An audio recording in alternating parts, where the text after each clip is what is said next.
თუ უკვე 2 წელი ამბობ, დამატებითი შემოსავალი მინდა, დიდი ალბათობით ეს სამი სიტყვა გაჩერებს ერთი და იგივე ადგილზე. არა იმიტომ რომ ზარმაცი ხარ, არა იმიტომ რომ საქართველოში შესაძლებლობები არ არსებობს. არამედ იმიტომ რომ არასწორ რამეს ეძებ. მეორე სამსახური ტრეიდინგი თუ რამე ონლაინ. გარედან სამი განსხვავებული გზა ჩანს, მაგრამ სამივეს ერთი საერთო აქვს. სამივე შენს დარჩენილ დროს გართმევს.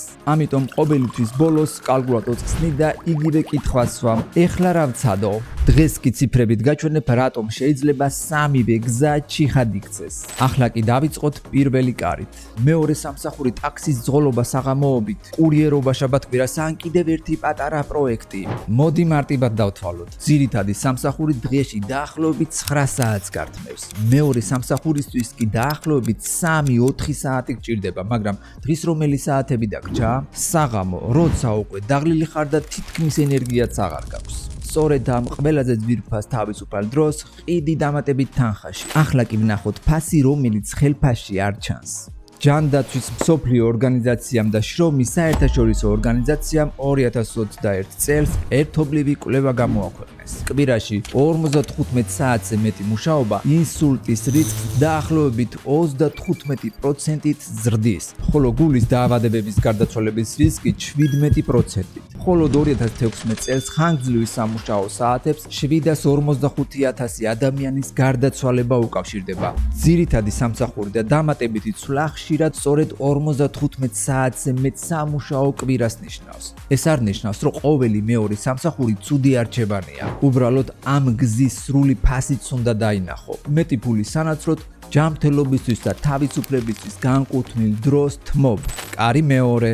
ტრეიდინგი, კრიპტო, ფორექსი და გრაფიკების სწავლა. აქ ერთი წუთით უნდა გავჩერდე, რადგან ამას მხოლოდ კვლევებით არ გეუბნებ. მეც ვიყავი ამ თამაშში, კრიპტო ტრეიდერიცა და კრიპტო ინვესტორიც. ყოველი დანაკარგის შემდეგ საკუთარ თავს ვეუბნებოდი. კიდევ ცოტას ვისწავლი და შემდეგ დაკარგულ თანხასაც დავიბრუნებ.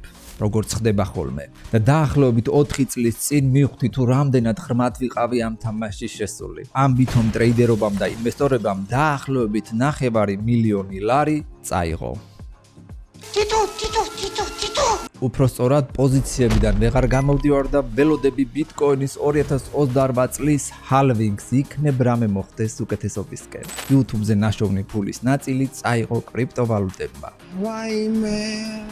თუმცა ჩემი ისტორია მხოლოდ ერთი ადამიანის გამოცდილებაა, ამიტომ ვნახოთ რა მოხდა 19,646 ადამიანთან. ბრაზილიის ბაზრის რეალურ მონაცემებზე დაფუძნებულმა კვლევამ შეისწავლა ყველა, ვინც 2013-2015 წლებში ყოველდღიური მოკლებადიანი ვაჭრობა day trading-ი დაიწყო. მათგან ვინც 300 დღეზე მეტხანს აგრძელებდა, ანუ ვინც ისწავლა და არ დანებდა, 97%-მა ფული დაკარგა. ბრაზილიის მინიმალურ ხელფასზე მეც მხოლოდ 1,1% გამოიმუშავებდა. კვლევამ ბერცის დაადასტურა, რომ გამოცდილებასთან და დროსთან ერთად შედეგები იზრდებოდა. და კიდევ ერთხელ, ეს არ არის ტრეიდინგით იმედგაცრუებული ადამიანის მოსაზრება.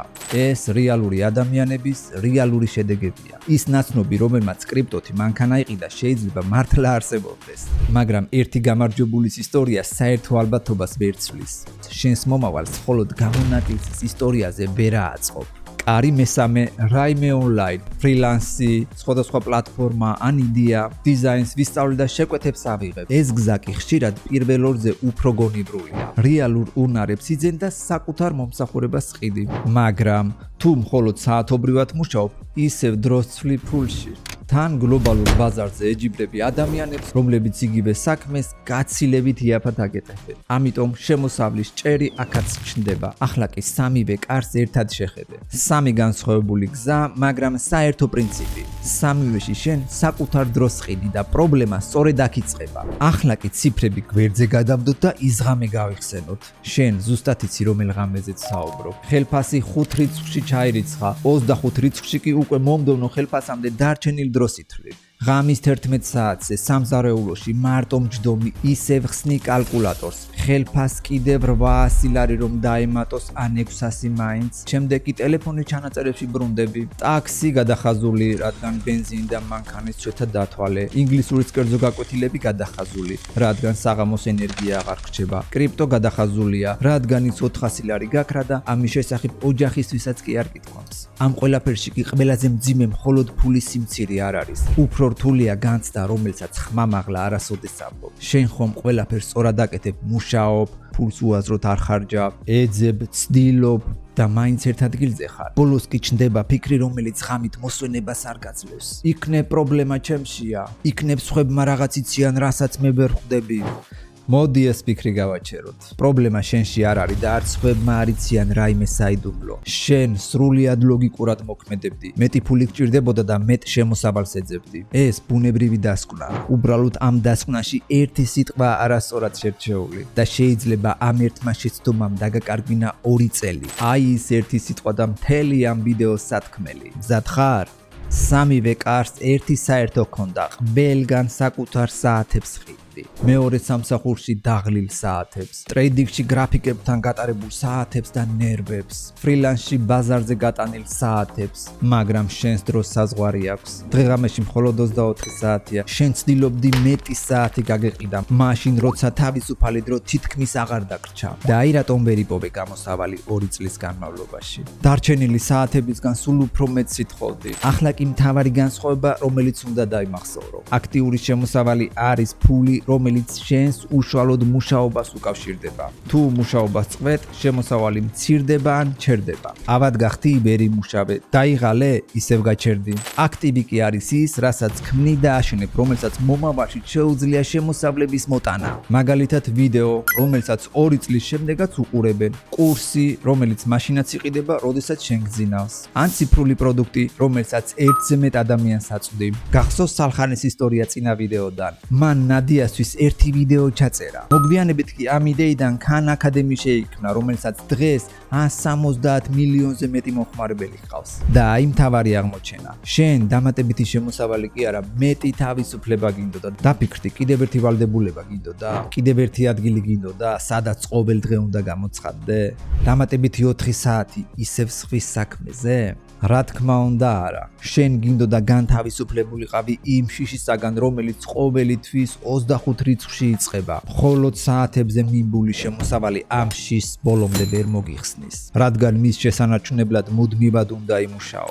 აქტივს კი შეუძლია შენი ერთხელ ჩადებული შრომა მომავალშიც გამოიყენოს და შენ 2 წელი სწორედ ამას ეძებდი. უბრალოდ მისი სახელი არ იცოდი. გეტყვის 3 მწარე, მაგრამ რეალურ სიმართლეს. პირველი, აქტივი შექმნას დრო სჭირდება. შეიძლება ზუსტად ის საღამოები, რომელსაც მეორე სამსახურს დაუთმობდი. ტაქსში გატარებული საათები ერთხელ გიხდის, მაგალითად 30 ლარს. შედეგი კი იქვე მთავრდება. ხვალ კი ისევ თავიდან იწყებ. აქტივში ჩადებული საათი კი წინა საათებს ემატება. დღეს ვიდეო სცენარს წერე, ხვალ იღებ, ზე გაქვეყნებ, შექმნილი მასალა კი მომავალში რჩება. იგივე 2 საათია, ერთ შემთხვევაში მხოლოდ ერთხელ ხარჯავ, მეორეში კი მომავალში აბანდებ. მეორე, აქტივი პირველ თვეებში პრინციპში არაფერს მოგიტანს. პირველ შემოსავლამდე შესაძლოა 2-დან 18 თვემდე დაგჭირდეს. ეს კი ნიშნავს ბევრ საღამოს, როცა შრომისთვის ფულს მაშინვე ვერ იღებ. მესამე და ყველაზე მნიშვნელოვანი. თუ ახლა გადარჩენის რეჟიმში ხარ და ფული თვის ბოლოს გჭირდება, რომ ოჯახი გამოკვებო და ქირა გადაიხადო, ტაქსიან მეორე სამსახური გონივრული არჩევანია და არა მარცხი. ჯერ ხანძარი უნდა ჩააქრო. აქტივი შექმნას დრო და მყარი საყრდენი სჭირდება. ეს ვიდეო შენთვის მაშინ გახდება გამოსადეგი, როდესაც მყარი საყრდენი გექნება. მაგრამ თუ საყრდენი უკვე გაქვს, ანუ ხელფასი გაქვს, რომელიც თვიდან თვემდე ყოფნის, თუმცა თვის ბოლოს თავისუფალი ფული აღარ გრჩება, კვირაში 5-7 საათი აქტივი შექმნას უნდა დაუთმო. და რომელი აქტივი? შენს შემთხვევაში ეს შეიძლება იყოს YouTube-ის არხი, ციფრული პროდუქტი, პროფესიული უნარის გარშემო შექმნილი კონტენტი ან სხვა რამ. მეხუთე ვიდეოში მოცემული 3 კითხვა აი ამ გზის არჩევაში დაგეხმარება. შემდეგ კი გამოიყენე გოლდსივერის მარტივი მეთოდი. არ თქვა როცა დრო მექნება, დააწერე კონკრეტული დღე და საათი, მაგალითად შაბათს 11 საათზე პირველ ვიდეოს გავამზადებ და სწორედ ეს იქნება პირველი აგური. მასე შევთანხმდით, დღეიდან დამატებითი შემოსავლის მაგივრად პირველი აქტივის ძებნა უნდა დაიწყო. არა მხოლოდ მეორე სამსახური, არამედ ისეთი რამ, რომელიც შენ ჩადებულ შრომას მომავალშიც გამოიყენებს. მხოლოდ ამ ორი სიტყვის შეცვლამ შეიძლება ის 2 წლიანი ჩაკეტილი წრე გაარღვიოს. ახლა კი კომენტარებში მხოლოდ ერთი სიტყვა დაწერე, რაც ადი ამ წლების განმავლობაში: ტაქსი, კრიპტო, მეორე სამსახური, ფრილანსი თუ სხვა რამ და ბოლოს ჰაერში ერთი კითხვა რჩება. კარგი, გასაგებია აქტივი, მაგრამ რეალურად რამდენ სიხდის ეს აქტივი? არ გეტყვი ზოგად დაპირებებს ან მილიონებს იშოვი, მე გეტყვი კონკრეტულ ციფრებს, რამდენს გამოიმუშავებს ქართული არხი ყოველ 1000 ნახვაზე და რამდენს ინგლისურენოვანი არხი და რატომ განსხვავდება ეს მაჩვენებელი ზოგჯერ 20-ჯერ და სად გადის ზღვარი. შემდეგ ვიდეოში კი ზუსტად ამ ციფრებს გაჩვენებ. ეს იქნება ერთ-ერთი ყველაზე გამჭვირვალე საუბარი ფულზე, ასე რომ გამოიწერი არხი, რადგან ამ ვიდეოს გამოტოვება არ ღირს. აბა დროებით.